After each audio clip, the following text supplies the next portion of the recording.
It's another Football Friday on News OK Live. I'm Mike Sherman, sports editor of the Oklahoman, here with our football coverage team for OU and OSU. Starting from his home in Norman, Oklahoma, OU beat writer Jason Kersey.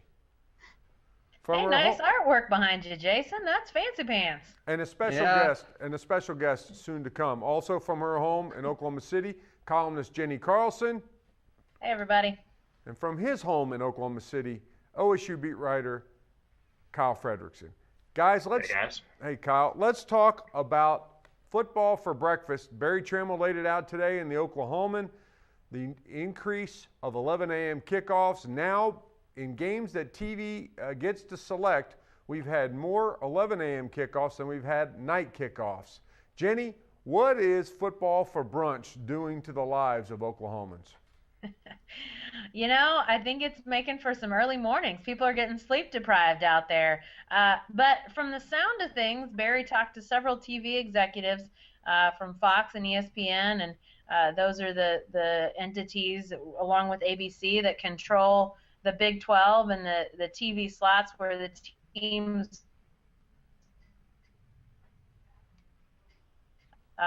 fall in love. I mean, they just really think it's fantastic for viewership, not as much competition in that spot. Obviously, you've got the games on the East Coast, some of the Big Ten games, an ACC game here and there, but you know, to me, that's the thing they're looking at. They're looking at where can we get the most eyes, and they see eyes at 11 o'clock, and the numbers are bearing it out. So as long as OU is one of the top teams in the country, and if OSU gets back there, I think we may see these 11 o'clock kicks become pretty normal for our two teams around here. Jason and Kyle, you guys cover the programs closer than anybody else. You also cover recruiting. What impact do you think these 11 a.m. games could have on recruiting? Of course, you've got on the East Coast, those are noon kickoffs. On the West Coast, they're 9 a.m. kickoffs. So those are really early, but it's also a window where high school football players sometimes are coming out of their team meetings after film session and a chance to click on the game and watch the Sooners. Any impact at all, Jason, on recruiting? I think the biggest impact on recruiting it has is actually a negative one, because OU's had a couple of kids have to cancel their official visits this weekend because they had their high school playoff games in California or someplace else the night before, and they maybe planned this to be their official visit because they thought that this was going to be a night game. And so I think that is one area where this has negatively impacted OU in recruiting. Of course, Jason's referring to the 11 a.m. kickoff in Norman, OU Baylor. When it showed up on the schedule, we thought it was going to be for the Big 12 championship, and therefore probably would have been a night game or a later kickoff. Instead, it's not. It's been usurped or surpassed by Kansas State, TCU. Kyle, any impact for the Pokes at 11 a.m. in Stillwater? You know, I think I would kind of point back to what Jason said about some of those negative impacts. But when we look from OSU's angle on this issue, I mean, it's clear that they like to take advantage of these primetime slots, to unveil new uniform combinations. You know, we saw the Thursday night game against Tech. They busted out the holographic helmet. You know, those are very planned situations where they know that their viewership's going to be really high. Recruits are going to be watching on a Thursday night when it's one of the only games on. So they definitely take that into account when they plan out these things. So, it is a kind of a strange occurrence. I know that most fans aren't real pleased with those early kickoffs, cutting down on their tailgating time. But as far as recruits go, it's also something that you got to factor in, and it's something that OSU's kind of planned out. Jenny, from your mind, what is the worst thing about the morning kickoffs? Probably selfishly, it's that everybody is going to the game at essentially the same time, during traffic and that sort of thing. I haven't noticed it that bad yet. I don't know why. Maybe I've just lucked out. But the thing about 2:30 kicks or 6 or 7 o'clock kicks is that people sort of go at different times during the day. Some people like to go and tailgate all day. Some people like to go and maybe eat right before the game. And you don't have sort of the traffic mess that you do with the 11 o'clock start when everybody is heading to the game in essentially about the same 3 to 4 hour window. So to me, that's the biggest headache just from a logistics standpoint, not being able to breeze right into the stadium before the kickoff at 2:30 or at 6 or 7. Jason, is there something good about the 11 a.m. kickoffs that we haven't considered? It's good for our deadlines. That's one area where I don't mind the 11 o'clock kicks, but I mean, I think that they're good for the players and the coaches as well in a way, because yeah, they have to wake up early, but they still get to spend time with their families at night. I think that's one thing Bob Stoops talked about a couple of years ago, that he was tired of playing so many night games because kids were having their families come into town. And they really weren't able to see him as much. Now with the early kick, I think that makes it a little bit easier on some of these players. Kyle, Jason's right about the early deadline. I mean, the early kickoffs being good on deadlines. However, I have this thought that, geez, the game was at 11 o'clock. It was over by 3. Lots of people had a chance to think about it, discuss it, talk about it. So what is the story going to be that we're going to tell that's going to be different on Sunday morning? In that way, I think the bar goes up for us and you as writers.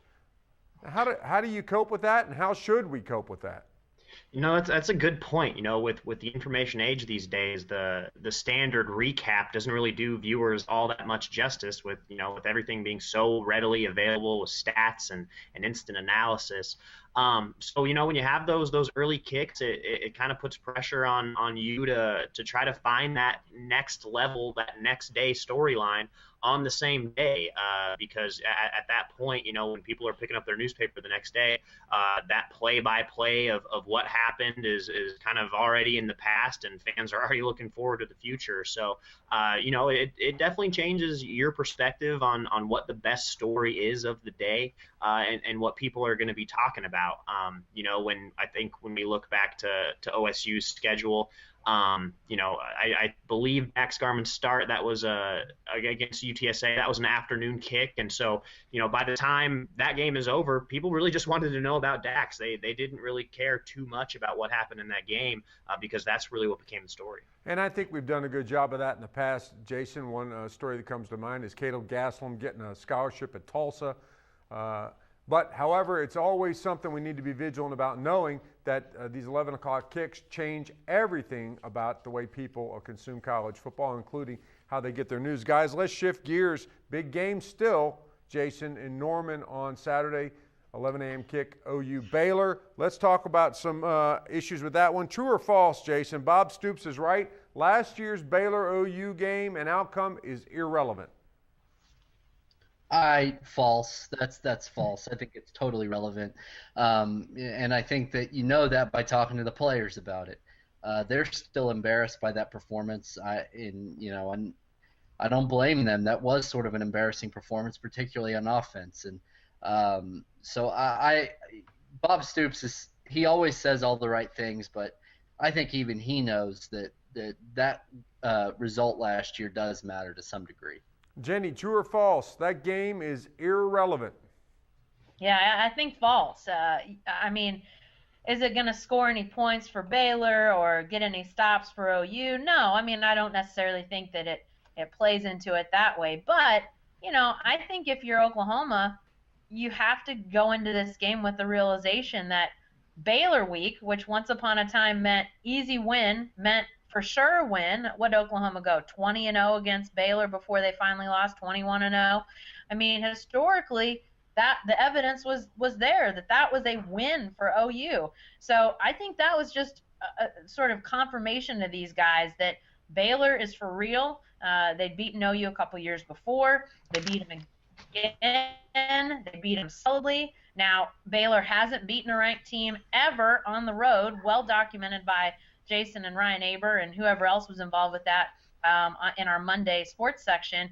But, I think it's just a reminder to these guys that Baylor's for real. They'll pop you in the mouth if you're not careful. And, I think it does play in. I mean, how could a drubbing like that, I mean, we saw just how shoulders were slumped, heads were down. How could that not enter into these guys' minds as they're getting ready to play Baylor again? No fair, Jenny, bringing up my next point. Baylor's 36-game road losing streak to ranked foes. I see Barry Trammell's happy mugshot right here. Is Barry here with us, at least by audio? I can hear you. There you go. Hey, Barry, true or false? Baylor's streak of 36 straight road games, road losses to ranked teams is relevant on Saturday. Well, I think it's relevant because it shows they haven't been very good on the road against good teams. So, I mean, that's relevant. I think history is relevant. I don't necessarily think one game is all that relevant, but I do think history and tradition and long-term results show a trend. So I think that's relevant. I mean, the Bears have had trouble on the road. We've seen that. They've actually not played terrible in Norman, but look at Stillwater. Their last 3 trips to Stillwater, it's not that they lost. They've gotten blown out. Last year they won the Big 12 and got beat 30 points in Stillwater. They went to Stillwater with a Heisman Trophy winning quarterback and trailed 40-something to nothing. So they've not played well on the road a good part of the recent years. Jason, can you or anyone really isolate a reason for that? I don't know. I mean, I don't know if it's a mental thing or what, but I mean, it certainly is a factor, and it's a trend that they need to fix. Ryan Aber and I wrote about that in the Monday paper, and you know, it's sort of the one thing that Art Briles hasn't been able to do throughout this rebuilding process. They've beaten ranked teams. They've beaten OU. They've beaten Texas. They've won bowl games, but they still haven't beaten a ranked team on the road, and it's sort of the one thing that's been missing for them. Kyle, I'll bring you in on this. While you have not, you're not covering this game, so to speak, but you have watched Baylor. Is this something you think Baylor carries into the game Saturday in Norman? I mean, it's definitely something that they're looking to overcome. I mean, we all heard Bryce Petty's interview, after that last game they had going into OU week, just deferring all the questions and saying, we're ready for OU, we're ready for OU. So, I'm sure those guys wear that as a chip on their shoulder, and it's got to be something that's got to factor into their mindset, going into a rowdy environment with some, some real big Big 12 implications on the line there. So no doubt it's got to factor into what they're thinking coming into a game like this. No better way to get motivated than to understand what your program's done in the past and then understand the challenge ahead. Jenny, I'm going to let you have the first word on something Barry's writing about for tomorrow's editions of the OU pregame, and that is Trevor Knight. True or false, Trevor Knight is a running quarterback? It's an interesting question. Barry and I were actually talking about this yesterday. Yes, he can run very fast. I think that that's pretty evident.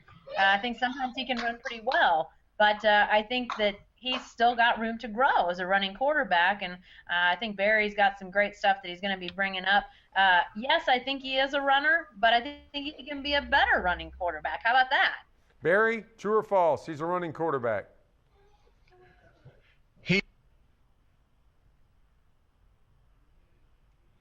Unmute yourself, Barry.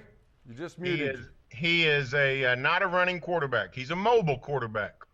He has no instincts with the ball in his hands in terms of running. He can run away from people. If there's a big space, he's fast. But in terms of having to make a cut, in terms of having to see a hole, it's not there at all. He doesn't have any more running instincts than Sam Bradford. Jason, I don't know if you're a good source on this. I looked at your list of the best Sooner football players. You update that every week, and you had Trevor Knight, the Sugar Bowl MVP, as honorable mention on your top 10 list. Yeah. Apparently he's trending low on your scale. Is he a running quarterback? He is a running quarterback, true or false? False, and I say that because I was in the room when Barry said to Bob Stoops, I don't think Trevor's a great runner. And the way Bob Stoops reacted was all the confirmation I needed to know that Barry was right. So, no, he's not a great runner. As Barry put it to Stoops the other day, he turns a lot of 25-yard gains into 15-yard gains. I've said this before to Barry. Sounds like another quarterback near and dear to my own heart. Guys, let's change to OSU. And Kyle, the pondering of a bowl season without the Cowboys. True or false? OSU's going to miss a bowl game for the first time since 2005. I gotta say true. If I'm picking the game right now, I've got Texas with a slim victory, just based on what we've seen these past few weeks with this Cowboy offense. And unless they get a big play from special teams or they're able to script a drive that works well, that's the only time that we've seen them score points. And when we look back at this offense, I think the thing that intrigues me a little bit when talking about how they've struggled. Early on with Dax Garman, teams couldn't really game plan for this offense very well because they didn't really know what to expect. And obviously, Garman established that he could throw that deep ball so well, and it was what the Cowboys were branded on.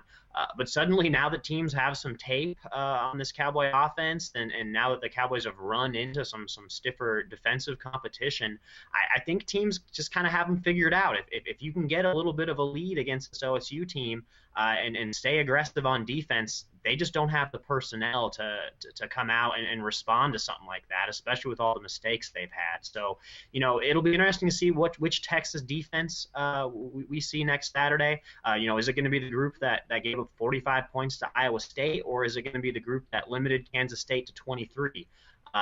They've been inconsistent as well, but I think with what they have going on the defensive side of the ball, this isn't a team that you can look over. Obviously, they've got some issues on offense. Tyron Swoops has made a little bit of progress this year, but by no means are they a juggernaut. So I think in a lot of respects, both of these teams are kind of in similar situations where they're relying on their defense and searching for an identity on offense that works.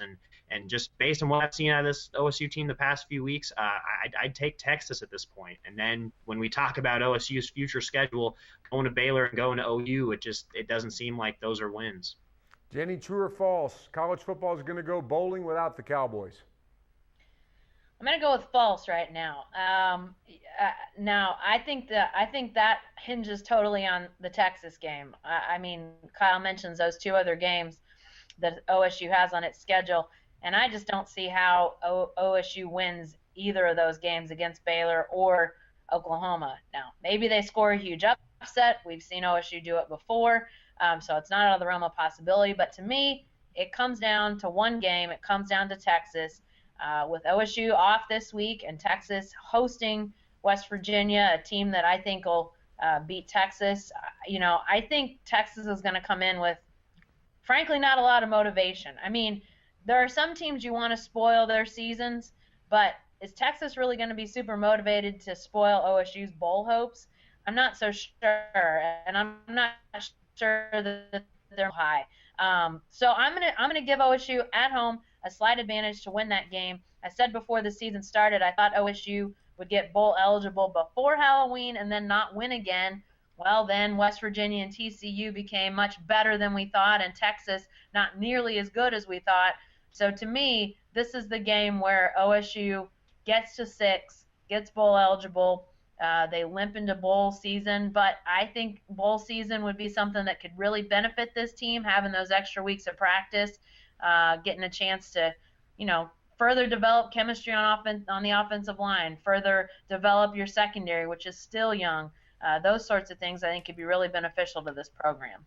Hey, Barry, let's switch gears. Joe Wickline will be on top of mind, especially after Sunday when Kyle writes a package on the lawsuit, but OSU suing him and the countersuit. But here's a true or false question for you. Joe Wickline's departure has more to do than any other single factor with OSU's current offensive predicament. False.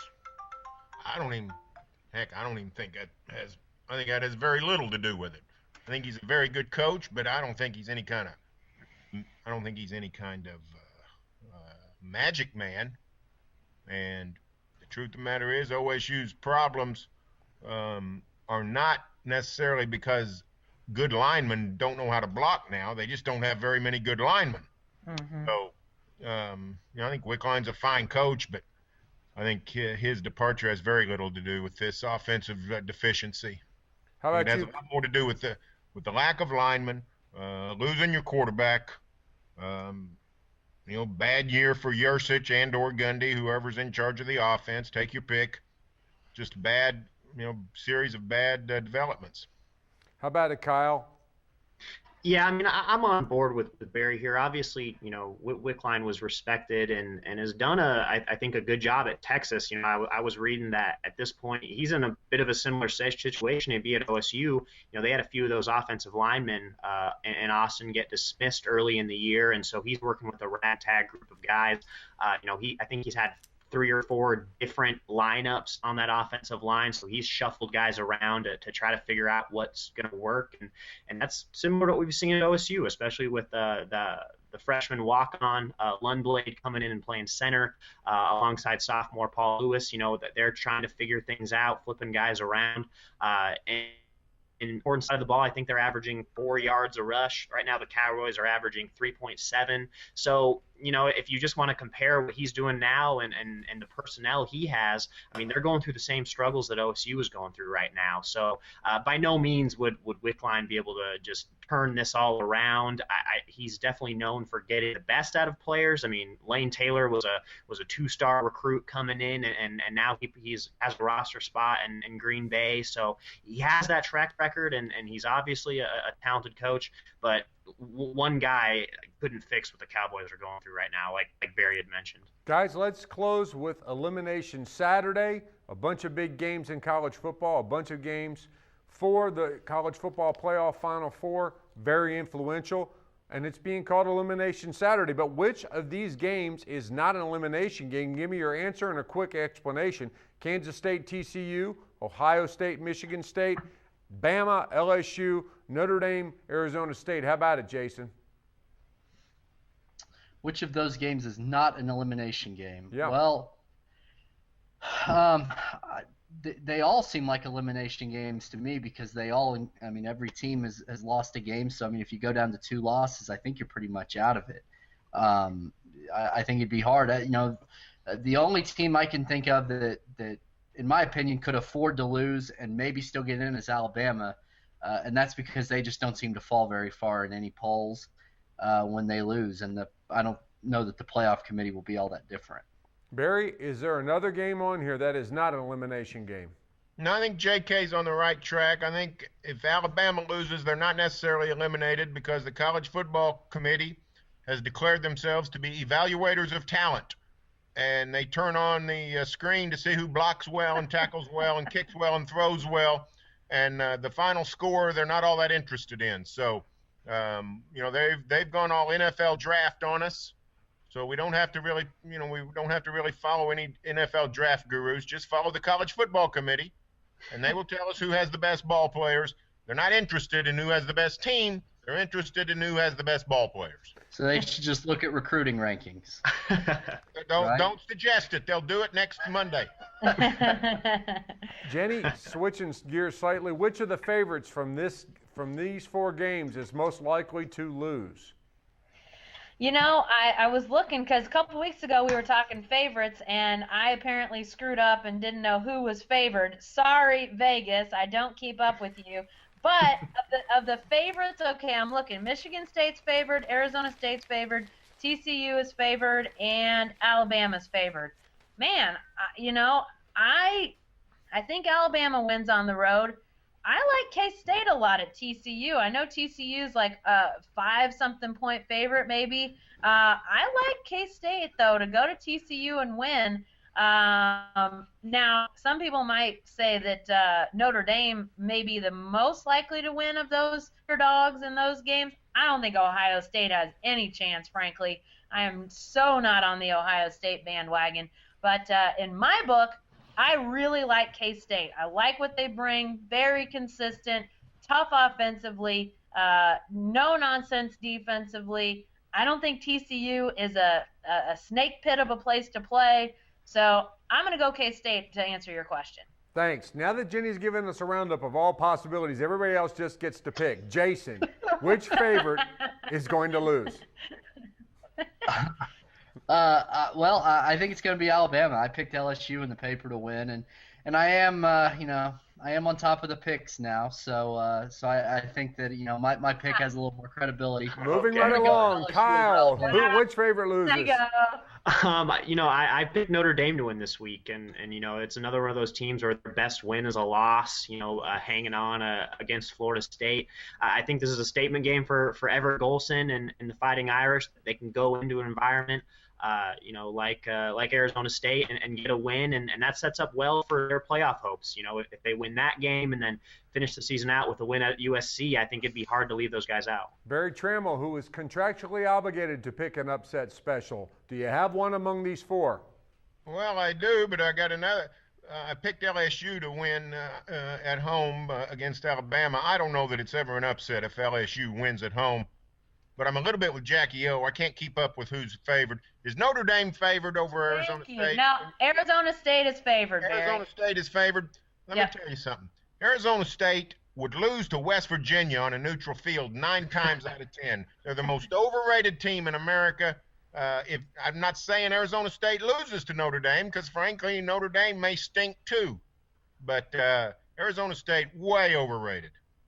Guys, finally, which winner of these 4 games is most likely to wind up in the football 4? Barry? Well, I don't think Kansas State's going to win, so I'm going to say TCU. I think TCU wins. They're in like Flynn. Jason? Yeah, I agree. I think TCU wins. They're in. The rest of their schedule is Iowa State, Kansas, and Texas. So I don't see them losing any of those games. So if they win, they're in. 2 for the Horned Frogs. How about it, Kyle? I'll go with Michigan State. In the Big Ten there with the one loss that they have to Oregon. I think this is probably the last test that Michigan State really has within that conference, which really isn't all that great. I think they get this W, and with how the chips are going to fall with these SEC teams all playing each other, I think they got a good shot to get in. Jenny, yours is the final word.